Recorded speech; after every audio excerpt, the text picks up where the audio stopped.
Samuel tem 11 anos de contratos precários. Il y a beaucoup de souffrances, il y a beaucoup de situations très difficiles. É professor universitário e investigador de ciência política numa universidade pública de Paris. Les salaires sont très différents.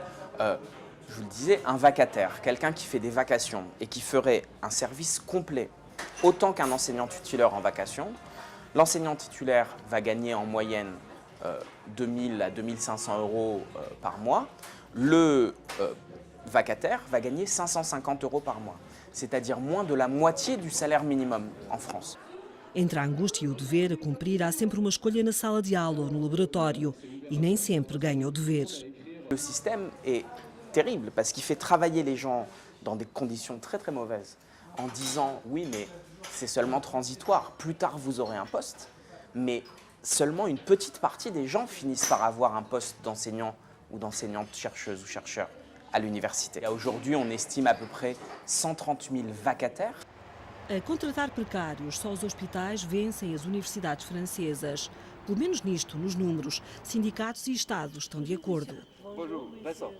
Ça répond à une logique d'une part d'économie budgétaire, puisque quand on paye un précaire à contrat durée déterminée sans grille salariale, on n'a pas les mêmes dépenses à faire en matière de salaire et surtout en matière de retraite. Ça correspond aussi à une volonté de détourner les principes mêmes du statut de fonctionnaire. Nesta lógica, os quase 4 milhões de funcionários públicos do Estado, das autarquias e dos hospitais, juntam-se quase 1 milhão de contratados a termo, que o governo socialista de François Hollande prometeu terminar em 2016. Aujourd'hui, avec un volume de non-titulaires qui correspond à près de 15% des emplois de la fonction publique de l'État. Para o professor de Economia Pascal de Lima, mais funcionários nem sempre têm significado maior eficácia. La fonction publique est accusée de tout aujourd'hui, de tous les mots français. On les accuse d'être inefficaces finalement, et puis finalement on les accuse aussi de ne pas délivrer le service public aux Français. A precariedade no trabalho público e privado em França entra também no discurso político da campanha. Chaque candidat va bénéficier de cette conjoncture globale qui s'améliore, en Europe et dans le monde.